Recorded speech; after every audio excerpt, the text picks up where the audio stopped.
It's time for Two Guys and a Goalie with Dustin Nielsen, Matt Cassian, and the goalie, Joaquin Gate.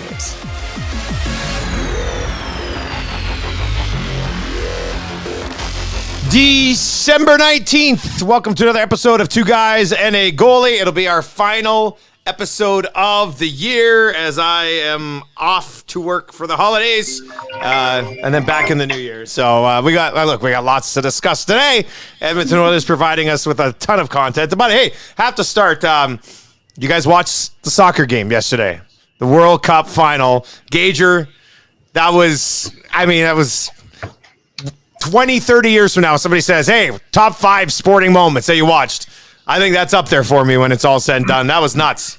Yeah, and I'm not the football guy, but I don't know. Maybe it was F1 hangover. I just found myself getting up on a Sunday morning to watch a sporting event, and everything was right in the world for a few hours. And I had absolutely no well, I can't say that. I did want to see Messi lift that trophy. So I guess I was kind of cheering for Argentina, but man, I had butterflies and was anxious. Well, from 80 minutes on, I guess, from that. And the worst thing is, Dusty, because it looked like Argentina just had it so in hand that I changed the channel for just a second. And then I came back and I probably watched for a good 2 to 3 minutes. And then I looked at the score and I was like, 2-2. What happened? And I couldn't rewind because I had changed the channel. So, but yeah, the only thing wrong is the penalties. It's so the kicks suck. It sucks, man. I really feel though at that point, because guys are so tired that they're gonna score anyways. Just keep playing or at least just go to a golden goal situation in extra time. You score in the extra time. You win the World Cup. If you go through 30 minutes without a goal, then you go to kicks. Like I would think, I don't know if that would help it end quicker or what. I don't know. Cass, do you watch it yesterday? I mean, your kids are probably up kind of early, right? You're probably watching that. Yeah, I didn't watch it though. Probably should have, from what I'm hearing. Yeah, probably should have. But I got an innovative solution here. I got an innovative solution to hear how you can make this work. Play extra time with 2 balls. Oh my God. Like in Top Gun Maverick. Remember they played football with 2 balls on the beach? Yeah. I'm telling you, you'd have a lot of goals. It'd be exciting, and you most likely would have a winner. Well, I kind of get to watch this right now because for Marshall's power skating, there's no pucks ever until the last 5 minutes. They'll line them up, 7 kids on each team, 3 pucks. And they put 3 pucks in the middle. And it's just hilarious watching these kids. Like, they'll be skating with the puck this way, and they'll see a puck go the other way, and they'll just leave it and turn around and chase that puck. Like, it'd be something along those lines is kind of what I'm imagining. The penalty kicks at the end, very dramatic, but just not the same energy as sitting there watching, extra time, right? So... Yeah, that's a tough one. Yeah, that's pretty tough. Yeah, I would have loved to have had more actual game to watch. That was the most exciting thing ever. Just in the save that that was a ridiculous kick save. That's old school kick save, Gager. Like that was a kick save and a beauty, Dusty. That was unbelievable. I wish the English announcer would have done that. Oh, kick save and a beauty. Like, that would have been nuts. God. That would have been great. That would have been amazing. Ringtone. Yeah. All right. Speaking of saves, Stuart Skinner, 3-year extension with the Oilers. He's played 33 games. Got a career save percentage of about .912 right now. Pretty reasonable number, $2.6 million per. Cass, let's get your thoughts on this, buddy. I love it for Stuart Skinner because he's going to be a UFA at the end of this deal, and if he plays well for the next 3 years, cash in and basically decide where he wants to go. And I think you kind of have to like it for the team too, right, Cass? Yep. Yeah. Oh yeah. And I like it for the team. I've always said on this podcast and elsewhere that for your goalie tandem, you have to come in at under $8 million,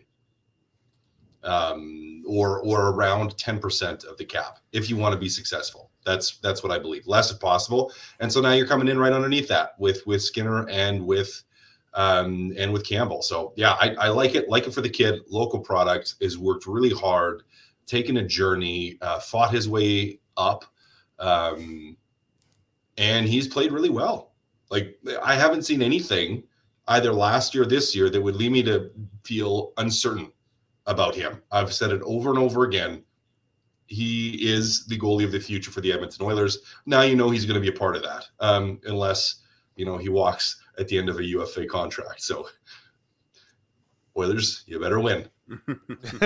Well, that's it. They're tied into this window where it's affordable and they can try to spend money elsewhere. Now, I mean, if Skinner's your guy, you got a $5.5 million backup, which isn't the best thing in the world. But like you said, your goaltending to be under $8 million. I guess you can eat that and swallow that right now.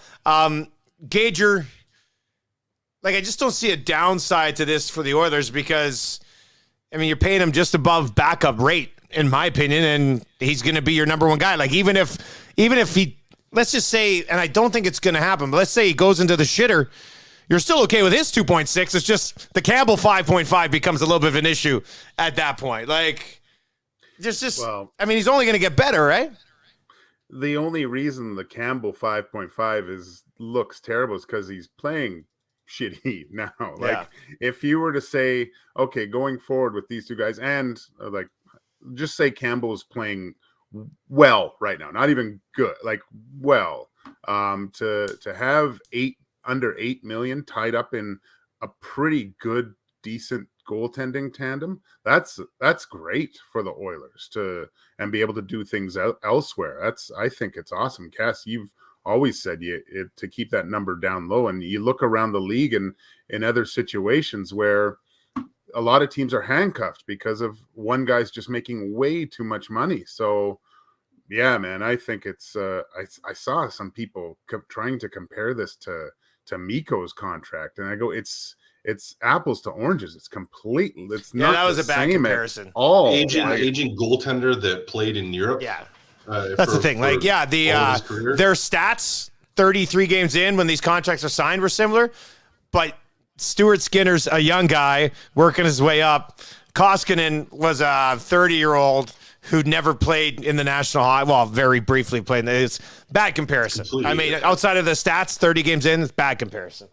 Just the on the eye test alone, if you looked at Koskinen's first bit to Skinner, like, it's completely. Well, he plays the position like goalies play the position now, right? Smith and Koskinen were never like that. It's just they were their own sort of unique style. So I gotta say, I mean, when I watch Stuart Skinner there, and I'm not saying he's there yet, but there are a lot of similarities between him and Connor Hellebuck, the way they both play. Like, that's so I would that's a good comparison, buddy. Yeah. I like that, actually. Yeah, I'll let you make that. I'm not detailed enough with goaltending to. Well, me neither, Cass. I don't know what the. Well, but big bodies, right, Gager? Like, there's not a lot of extra movement in either of those guys. That's not they don't make real flamboyant saves, right? They're just in such a good position. I mean, I'm not saying they make really good saves, but it just seems like their positioning is so much better than a lot of other goalies, and they make it so they don't have to make those kick saves and beauties. But every once in a while, it's nice to see. Mix in a two-pad stack 3 times a year, a couple kick saves and a beauty, and you'll be okay there. Gager, let's just go back to that game against the Ducks. I mean, maybe not shouldn't be surprised. You wanted Campbell to go in that game against the Blues. Were you a little bit surprised that they didn't go to Campbell against the Ducks in a weaker matchup? Or Campbell's going to start tonight against Nashville. I was a little surprised we didn't see Campbell as another, like, confidence-building start against what's supposed to be a brutal Ducks team. Well, obviously, Coach Woodcroft listens to the podcast and hears what I said and realized that, if I put Campbell in and he loses, this is really going to screw him up. So he went back to Skinner. So he knew something was up. So he obviously knew that and goes, God, thank God I have access to this. Engage is such a close resource for me to get into the mind of a goalie. No, I mean, maybe, I don't know. I was shocked that he didn't play. I thought for sure that he would get in, and after the end result, I'm glad he didn't, because who knows if he goes in there and loses that. That might have broke his back forever. Yeah. Well, the media would have helped with that too. But get into Nashville on the road. I think that's a great place for him to play, is on the road, where he doesn't have to worry about the home crowd as much and just kind of play his game. Cass, sticking with that game against the Ducks, like I know they had a ton of shots and everything, and they scored 3 goals, but those goals allowed, like that's just big mistakes by some key defensemen. I just couldn't believe it. Huge. Yeah, it's huge. Like, I mean, I know Woodcroft's post-game comments talking about how he thinks they played good defense. I'm like, no, you haven't. No, you haven't, because you've had these massive mistakes, and it kind of contradicted itself in the interview where even later on in it, he was talking about, oh, we had these big individual mistakes. I'm like, isn't that what part of your defense is not making these big, huge individual mistakes? But just brutal, just back-breaking turnovers over and over and over again. And it's happened multiple times in the last number of games, and it's happened at points this season where they've gone through stretches, and that's been a major issue. Like they haven't been horrible in the defensive zone. They haven't had teams that have just eaten them up and made them look bad defensively. What has happened is they've just had major breakdowns at key moments in games, which just cannot happen. It can't happen. It was bad. I mean, you can't lose if you're the Edmonton Oilers against the Anaheim Ducks. You can't. It's just it was ugly. Especially after losing the way you did with a big mistake against St. Louis. Well, I mean, just looking at the goals, I'll get to Bouchard with Gager. Cass, Nurse on that one along the boards. Like, he has his guy, he leaves his guy, he goes to go down, doesn't block the pass. The guy that he's supposed to have is wide open. Like, it almost seemed to me like he played that the exact opposite way that you're supposed to play that. He knew it was his mistake, so he was trying to make up for it and trying to make a great play to make up for it instead of making the right play in that instance. I didn't like the rim on that play to start, like that turnover wasn't coming a good in hot. Turnover. Yeah, it wasn't a good turnover. However, it's a play up the wall. You should be able to recover. You should have players back. Like, it shouldn't result in anything. But he goes over and above again to try to overcorrect his mistake, like rushing to the front of the net and beyond, when really, CC is there. CC stepping out to the slot. They have a challenge there, and Darnell needs to hold the weak side post and find danger. And he chooses instead to try to go down to kind of half block, half go out the slide. Like, so just a mistake in the read in that part. And that's kind of what he's been dealing with right now, is these big mistakes. So, mistake number 1, up the wall, and when he probably shouldn't have. Mistake number 2, just going to the wrong guy in front. And, for the guy that you need, again, I'm not looking at his contract number, dollar value. Not looking at that. What I look at is he is the number 1 defenseman on this team. The top guy, he is their guy. Far and away, the guy. You can't have the guy make mistakes like that on back-to-back nights. You can't. It absolutely kills you. And I was really hopeful for him too, because he scored that goal early on. And I'm like, okay, he did something to feel good about himself, and he's gonna have some energy and some jump, and release some of that burden from the St. Louis game. And then it didn't really manifest that way. So he's man. Gager, when does Anaheim. When does it, it seems like, it happens with Nurse, then it happens with Nurse again. Like, when do you get to the point where you're like, this can't happen anymore, no matter what? Like, I don't know what, I just, with Bouchard, young defenseman, I didn't like either of those plays with him either. But with Nurse, like Cass said, who cares how much he makes? He's your number 1 guy. Your number 1 guy can also be one of your biggest liabilities defensively. And that's kind of what it's become. And I know we don't want to accept it that that's who he is, but that's who he is right now. That's not an unfair take, is it? No. And I mean, I just wonder, there seems to be a lack of communication a lot of times with D partners. Because Cass, you said CC, well, just on the goal part, but he's the release valve. If Nurse goes back the other way, just D to D, CC should be yelling partner or whatever, instead of trying to rim it up. Like, the whole side was left open. And I know that this isn't fair to compare Nurse, but I just remember I'm not comparing Darnell Nurse to Chris Pronger, first of all, but when Chris Pronger would make a mistake, his awareness, he would never panic. He would survey and this is a Hall of Famer, and I realize that, but he would survey the whole thing and go, okay, I messed up, but it looks like the puck might go to this guy. I'm just going to go make sure he doesn't get anything. And a lot of times he would break up the play after he made the mistake. His realization skills and his hockey IQ defensively are off the charts. But like you said, Cass, trying to make up for your mistake, you have to have some confidence and trust in your partners to do their job, and just go, okay, recognize the play. There's a guy going to the guy with the puck. Who's the most dangerous guy without the puck now? And a lot of times you saw it with Bouchard, you saw it with Nurse on both those plays where they made a mistake and kind of got into, oh, I got to do something else, and not just kind of, okay, that happened. Where's the next danger going to come to, and realize the play that way. Their hockey IQ isn't where it should be for defensemen of that caliber. It's like when our wives, when we have the conversation, it's like, well, do you want me to fix it, or you just want me to listen? The first inclination is to want to fix it instead of actually assessing the situation,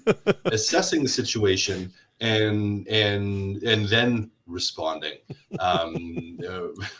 That's kind of how I equate it. It's so on point. It is. I'm always just like, what do I have to do? Like, I'll fix it. Like, what do I need to do? It's I'll fix listen it. to this, please. Like, yeah. How do you want me to fix it? What do I need to do? Let's do this, and this. And that's that reaction, right? It's the first, oh, I made a mistake. I need to fix it. I need to do something. When the proper response at times is going to be like, well, no, I need to actually sit back and assess where the danger is, like Gager was talking about with Chris Pronger, and then adjust and make plays. And you usually end up in a better place. I can't wait to next time, probably sometime this afternoon, when my wife gets mad at me and I just sit back. Cass says for me to sit back and just listen. This for. Yeah, well, just listen. See how that goes. Say, you know what, Gage, you need to repeat what is said. So you're saying that I do this. Is that correct? Yes. Is that all, or is there anything else? Oh, there's more.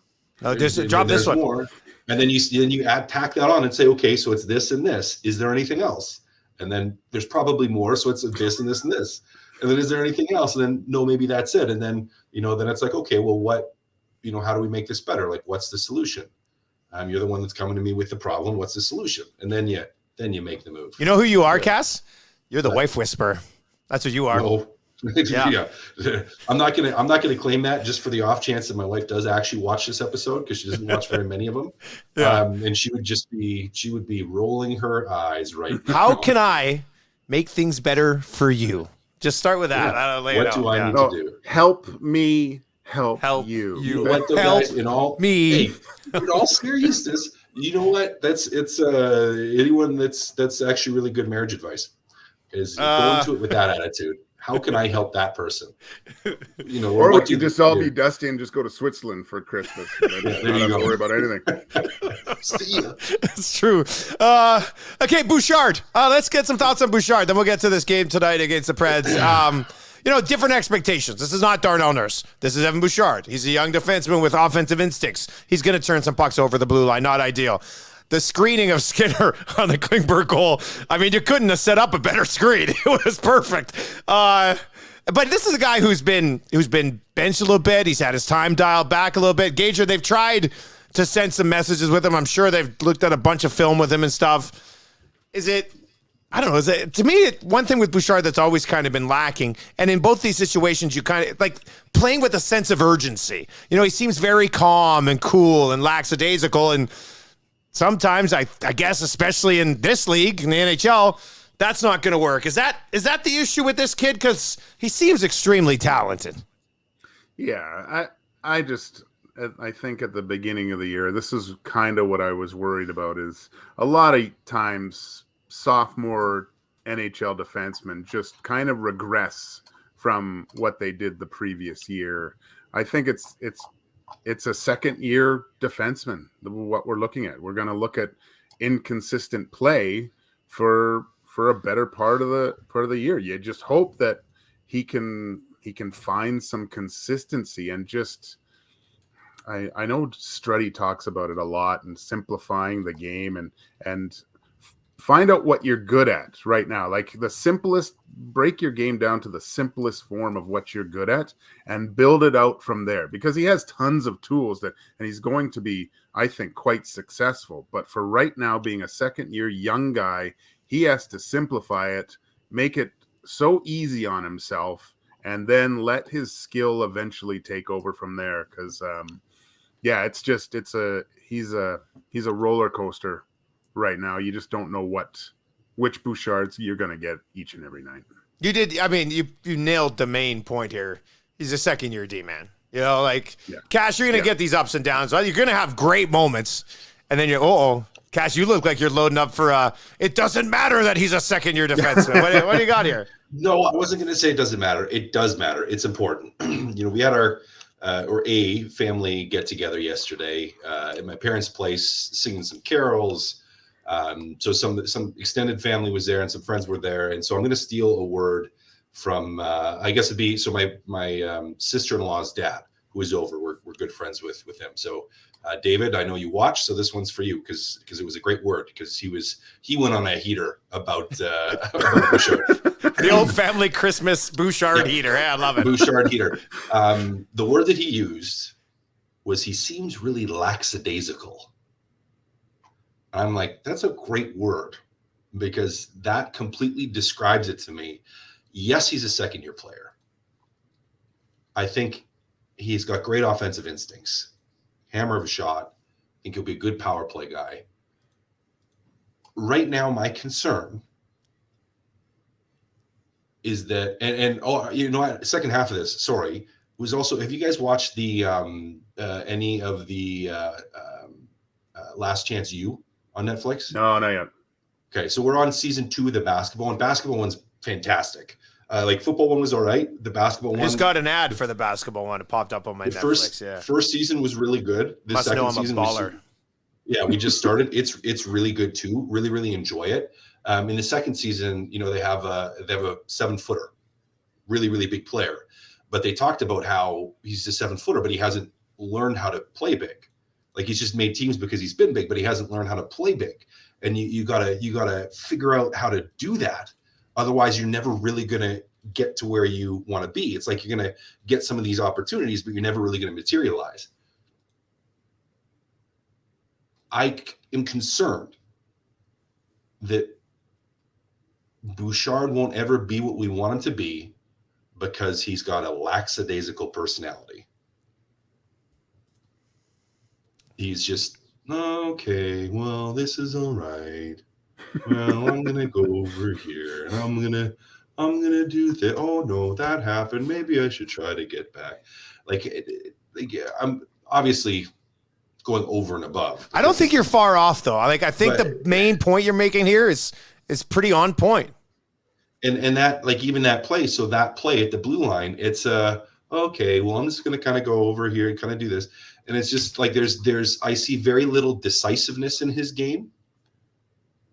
And from a long-term standpoint, it didn't last year, and it didn't at the start of the year. But now I'm getting to a point where I'm like, it's just I'm feeling it a little bit.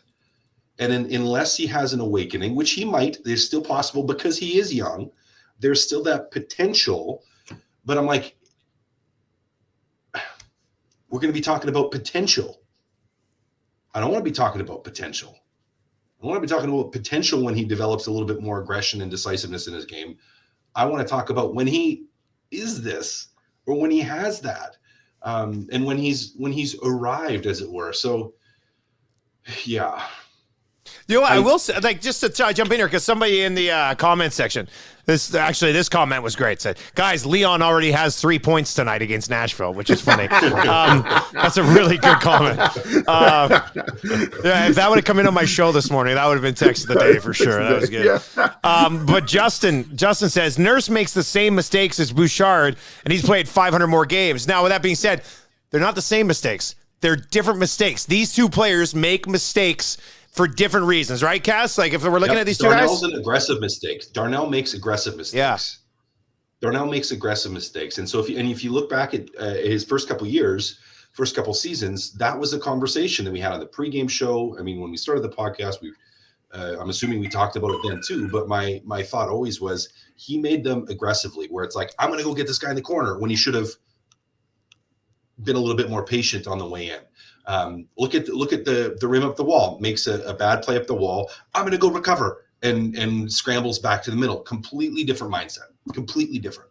And I would take the over aggressive mindset to work with any day, because the lackadaisical ho hum trying to coach aggression and coach energy and coach enforcement of will into a player is way harder than coaching it out of a player. It's easier to rein guys in with that mentality than it is to try to, spark them with that mentality. So yeah, I think it's a completely different situation. I think our conclusion here is that if Nurse and Bouchard had a baby, it'd be a hell of a defenseman.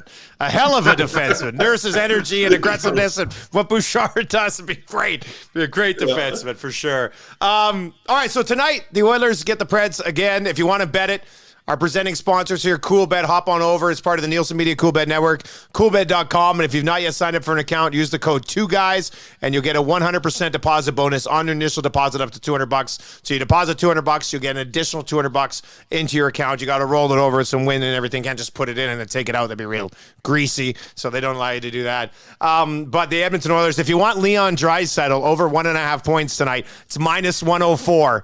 Guy's got 10 points in 2 games against Nashville this year. You might want to hop on that. Leon Draisaitl over 1.5 points at minus 104 tonight. They are going to leave those guys together. There's 2 things I want to talk about this forward group right now.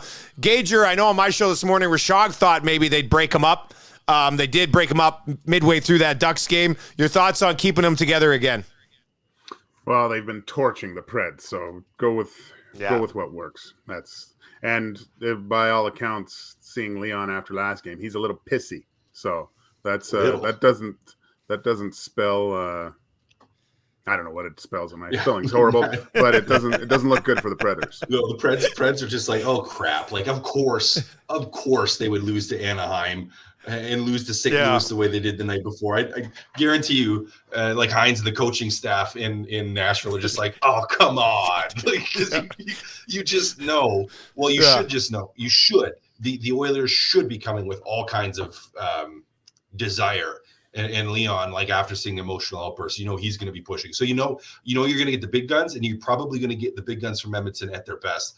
Totally on board with putting them on the same line for this one. Like, I don't think Nashville has players that can keep up. Clearly not. Group. So he's averaging. Think about this. He's averaging 5 points per game against Nashville this year, and he's angry after the last game. So yeah, that's not ideal. Holloway in the middle with Jesse Puljujarvi and Warren Foegele. I've liked what I've seen from JP and Holloway together. Like there's a little. They're both. They're both aggressive. What do you think of Holloway in the middle? Cass, let's start with you. What do you think of Holloway in the middle, buddy? I don't. We haven't seen a lot of it, but are you you think it'll be a fine? He has cut down. He has cut down on his grade A issues the last little bit. So if you remember, he'd gone through, I would say, quite a significant patch where he was turning over pucks to the blue line, throwing pucks blindly to the middle of the ice, and you just making those big mistakes. And Holloway seems to have cleaned that up a little bit, like where those aren't happening as much. So to say, okay, here's a game against Nashville, not the most offensive team in the league. You're on the road, so they're not going to get a ton of ice time, but to give him a little bit of a chance and have him play center, he skates very, very well. I mean, I don't mind giving him a look here. Let's see what he has. You're giving him 2 players that when they're both playing the way they need to play, that will give you a straight line type of game that are going to, I would say, be simple. Like you should, as a centerman, be able to read where your guys are going. I mean, for me, it was always that, like whether it was a centerman or the other winger, like if they had a guy that played the game in straight lines, it was super easy to play with because you knew what to expect. You knew where they're going to go. You knew where you could put the puck. And I think, having Puljujarvi and Foegele on that, disruptors. I don't mind that. Yeah. Yep. Gage, you think it might click? High speed line too. Yep. Some good speed. Yeah, no, I like what I've seen with them. They do seem to have a little bit of chemistry and know where each other is in the offensive zone a little bit, and there's some speed. I didn't mind what I saw from them. Hopefully they can get the puck in the net. That'd be big for both of them. The whole line, yeah. The whole they need to. They've been good, but they need to put a point up on them. They need to get a goal as a line. It doesn't matter who scores, but a goal as a line can go a long way for those guys, I think. All right, before we wrap up, Gager's going to join me tomorrow for a Christmas entertainment draft on the Nielsen Show. Cass, do you have any advice for either of us? Gager's picking third. I'm picking fourth. We're drafting 3 songs, a Christmas Carol song, 3 Christmas movies, a sports TV special, a Christmas drink, outdoor activity, table-based entertainment activity, and 1 open category. So do you have any advice? What should we be targeting here in this Nielsen draft? Oh, you're muted. Or it's just excellent advice. No, I was muted. I was just trying to talk to Gager, not you. I was trying to give him the advice. I'd say go to movies first. Go to movies first. Okay. I think there's a lot of really good songs. Songs is going to be pretty evenly spread across the board. I think you can excel in your movies category. All right. We'll have to keep that in mind. I would think Tommy Gazzola, who's got the first pick, probably botches it. But if he doesn't, he should probably take Christmas vacation with the first overall pick. We'll see. He's probably going to have sushi for food. So. Yeah. Well, last year he sewered his draft with the food. So, yeah, no food this year to try to save Tommy from himself. All right, that's going to do it for us in the year 2022. Thursday, when we have another episode, is technically our Christmas Day. We've requested that Santa comes to the house on Thursday, and I might not have a home to come back to if midway through a Christmas Day I'm like, oh, I just got to run downstairs and do a podcast with the boys. So I'll be shutting things down for a couple of weeks. So great year once again, guys. I think we've had like 4 years of 2 guys and a goalie now, maybe in 5 years. So good run once again. Both of you guys enjoy your holidays with your families, and we will talk again in 2023. See you then, boys. Later, boys. Merry Christmas. Happy holidays.